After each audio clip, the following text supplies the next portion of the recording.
बहुत बहुत स्वागत करता हूँ Mayank sir, one more time.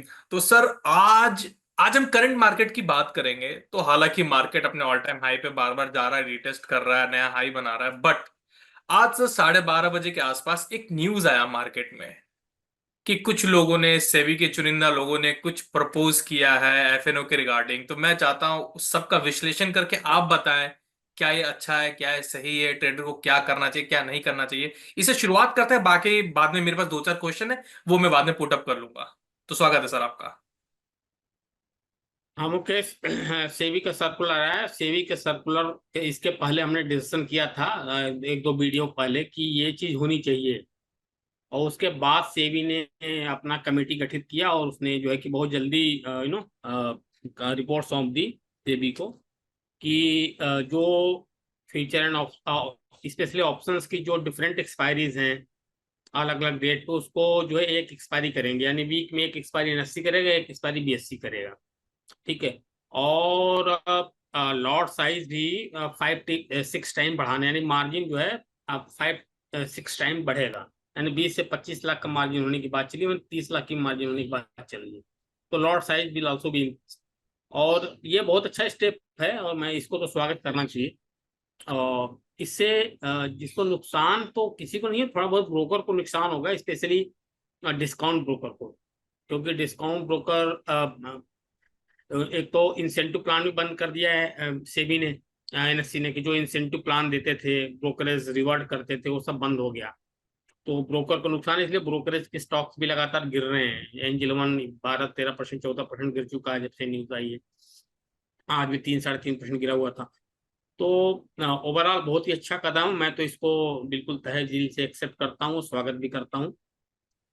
कि ओ, इससे क्या होगा कि जो छोटे रिटेल ट्रेडर्स हैं, जिनके पास 50,000 1 लाख का कैपिटल है, और फिर इन्फ्लुएंसर के चक्कर में आकर के वो ऑप्शन में ट्रेड करते हैं, वो सब दूर हो जाएंगे। बहुत लोग इस पे अपोज कर रहे हैं, बहुत लोग बोल रहे हैं कि डब्बा ट्रेडिंग बढ़ेगा, ये होगा वो होगा। हम तो इस डब्बा ट्रेडिंग की वजह से, हम जो हमारा ओरिजिनल चीज है उसको तो हम नहीं बढ़ाएंगे ना। डब्बा ट्रेडिंग बढ़ेगी, क्या होगा, वो सेबी का मैटर है। सेबी उस पर छापा मारेगी और उसको पकड़ेगी और बंद करेगी, वो सेबी का मैटर है। बट रेगुलेटरी फ्रेमवर्क के हिसाब से बहुत ही अच्छा हुआ है। ओके। तो सर, आपके हिसाब से क्या ये चेंजेस मार्केट में स्टेबिलिटी बढ़ाने में इफेक्टिव होगा? डेफिनेटली होगा। एक्चुअल में देखो क्या है कि option is a hedging tool. ठीक है। और हेजिंग के लिए आपको monthly expiry is more than enough. ठीक है। ये जो वीकली एक्सपायरी पर डे हो रही थी, 100% स्पेकुलेशन है। This is 100% speculation. और ये देख लेना, अभी इस वीडियो में बोल रहा हूँ, आगे दिसंबर तक अगर weekly expiry, single weekly expiry के बावजूद भी वॉल्यूम में ड्रास्टिकली रिडक्शन नहीं हुआ, तो ये वीकली एक्सपायरी जो सिंगल किए ये भी बंद कर देंगे। एक एक्सपायरी होगी लास्ट थर्सडे को, ये भी मैं एडवांस में बता दे रहा हूँ। ये चूंकि अभी ब्रोकर्स के ऊपर उनका जो प्रॉफिटेबिलिटी है, एक सडन डाउन ना हो और सारी चीजें सडन खराब ना हो, इस वजह से सिर्फ अभी इतना किया गया है। आगे चल के मुझे लगता है कि ये वीकली कॉन्ट्रैक्ट का कॉन्सेप्ट खत्म हो जाएगा। एब्सोल्यूट पुराने वाले पैटर्न पे हम आ जाएंगे। तो सर, क्या आप ये सजेस्ट कर रहे हैं कि आने वाले दिनों में जो अभी जो हम 9 से 3 का कर रहे हैं, अगर से सेबी उस पे भी कंसीडर करे और 10 से 2 कर दे, so that would be the right ratio for the people, for the traders? देखो वो तो पॉसिबल नहीं है, दैट इज नॉट पॉसिबल, क्योंकि अब पिछले मिनिमम 30 साल से बाजार 9 से 10 बजे से लेकर 3 बजे तक होते थे, फिर 9 बजे कर दिए। वो पॉसिबल नहीं है। बट वो तो नहीं होगा, वो कभी नहीं होगा। लेकिन टाइम बढ़ने का चांसेस सेबी ने बिल्कुल खत्म कर दिया, उसका कोई मतलब नहीं बनता है।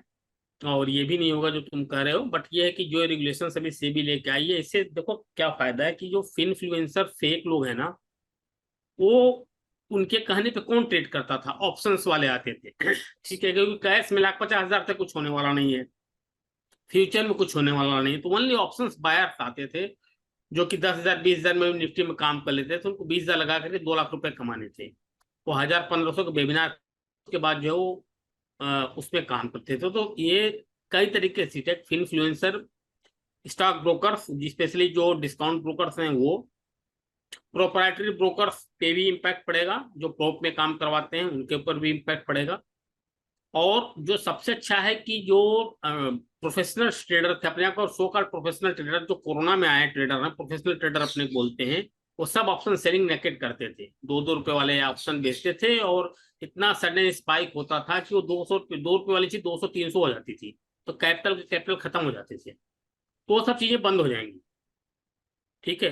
क्योंकि एक एक एक्सपायरी होगी तो आदमी चाहे निफ्टी में करेगा, फिर निफ्टी में करेगा, मिड कैप निफ्टी में करेगा, किसी एक में काम करेगा, ठीक है। अलग अलग एक्सपायरी होने पे क्या होता था कि हर दिन आदमी काम करता था, तो हर दिन पैसा उनका चला जाता था। तो इस चक्कर में जो है ये तो बहुत ही अच्छा कदम है, और मुझे लगता है कि एक क्वार्टर लगता है सेबी के किसी रूल्स को अप्लाई करने के लिए। आई होप सो कि from the October it will be implemented.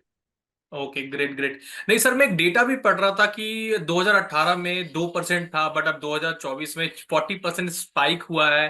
तो मोटा मोटा अगर मैं समझूं तो जो आज का रेगुलेशन जो प्रपोज्ड है, अगर वो आ जाता है, तो सर हफ्ते में जो अभी 5 एक्सपायरी है उसके बदले एक एक्सपायरी होगा, एक एनएससी में होगा, एक बीएससी में होगा, राइट?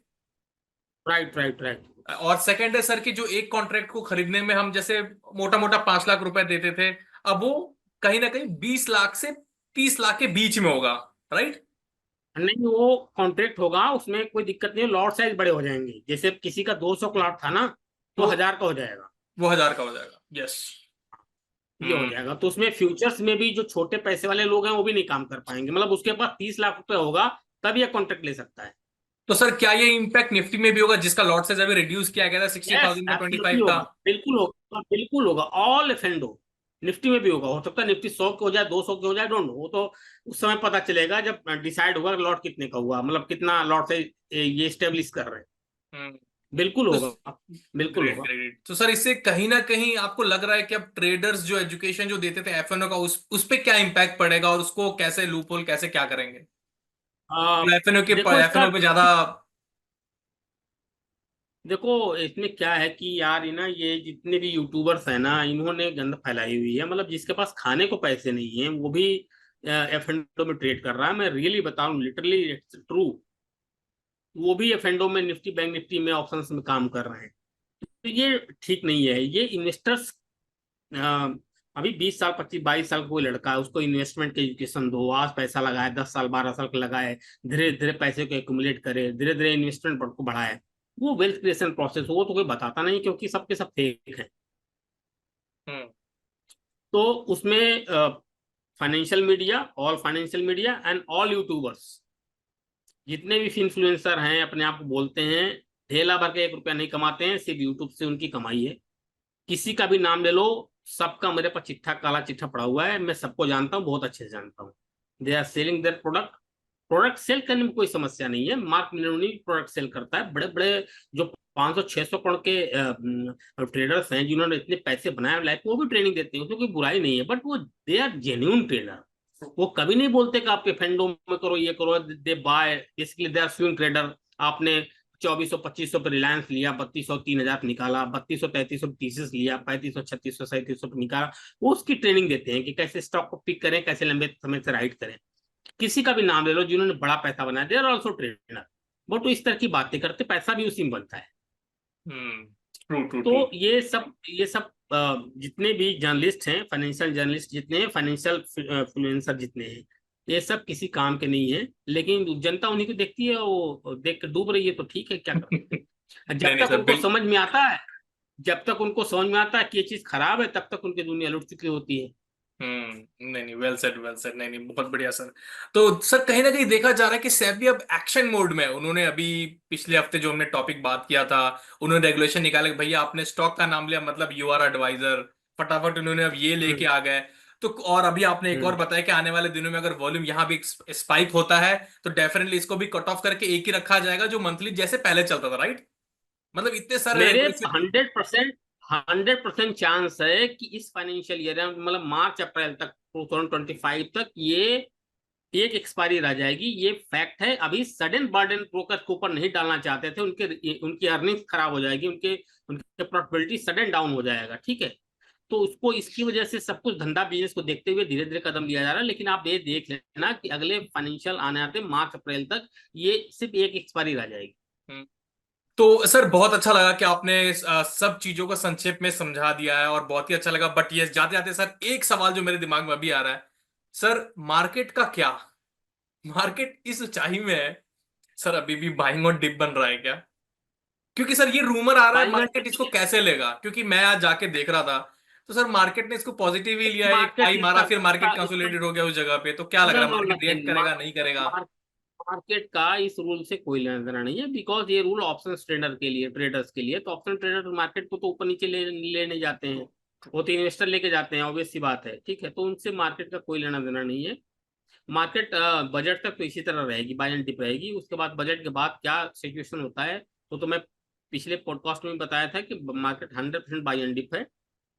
जब तक कि 24,000 मतलब 200 नहीं ब्रेक करता है, और 23,800 डिसेसिवली नहीं ब्रेक करता, तब तक बाजार बियर जोन में नहीं आएगी। तो 22 बाय एंड डिप है बाजार, 100% बाय एंड डिप है। ग्रेट कब ग्रेट। करेक्शन आता है वो देखने वाली बात है।